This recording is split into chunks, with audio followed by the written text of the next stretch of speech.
we're bringing in our reporter, Katie Parker, who's given us some more details. You got to talk to an engineer, just learning more about the tower itself and how, yeah, it could have been much, much worse.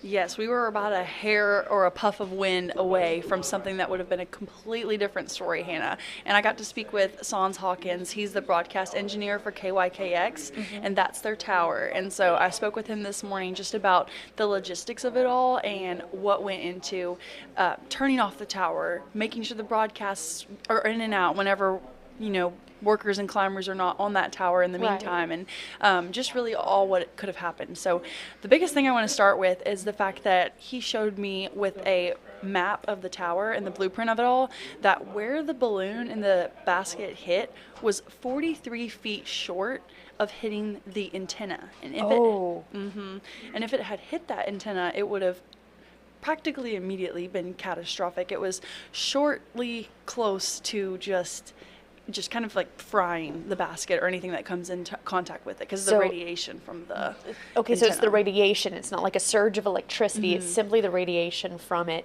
that could, like you said, fry it. Yes, and I even asked him, I said, so tell me if the wind's ripping the balloon around and a piece of the material flies up a little too high and comes in contact with that antenna, could that have been? And he said yes. And so his first priority whenever he heard about the tower and the collision with the balloon, he needed to get it shut off. His first priority was to shut the tower off. And I asked him, I said, so is it the same situation as a curling iron? Does it need time to cool down? Yeah. And he said no. He goes, as soon as it's off, it's off. And so that's a huge relief. And I'm sure that getting that turned off instantly was just a huge, okay, all right, as long as they're still up there and they're hanging and they're secure, that's one thing. But the fact of the tower being deadly, that threat was eliminated at that point. So that was a huge priority. That was really good that got taken care of when it did. And so, so he got the tower turned off. And then the next issue was, if you see on the video, a lot of people thought that the reason that the balloon was stuck on the tower was because of that cable right there, kind of to the right, very pitching the top of it up like that, like holding it like an ornament. Yeah. A lot of people thought that that's what the whole collision started with, but it ran into the tower and then the balloon wrapped itself around the cable. So it was two separate things, but the more and more we looked at the video, he realized that the cable had some tension on it, and it was kind of, you could see it was pulling down and those cables anchor the tower into the ground. And so he was saying that he believes, based on what he can see from that footage, that wrapping around that cable actually kept the basket and the passengers in the air long enough for people to come up and get them. So he believes, based on his engineer background, that if that wrapping around the cable didn't happen, the tower alone wouldn't have been strong enough to hold up the balloon and the basket long enough for anyone to climb up there and rescue anyone. So it's actually a miracle that it even wrapped around the cable. It's a miracle that it landed 43 feet short of the antenna, and it's crazy how close we were to a completely different story with all the events. I couldn't agree more. Those details, it really paints a completely different picture, already urgent, but even more so.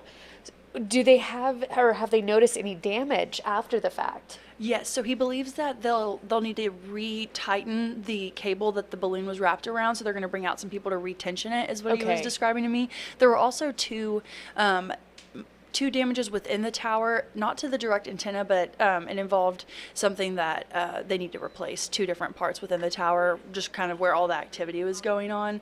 But other than that, he says, I asked him too, I said, I know you guys had to shut off the broadcast for a little bit so that people could get up there without any, energy surges or anything like that. And I asked if anybody is still reporting not being able to get their broadcast because of the area, kind of like, did the tower get damaged to where now certain people can't get access to that radio broadcast? And he said no, they haven't had any reports of that. Oh, wow. It should, from here until they're completely done with their investigation, KYKX might have to turn off and turn back on periodically throughout while people are going up and dealing with the tower, just to prevent, that frying of it all.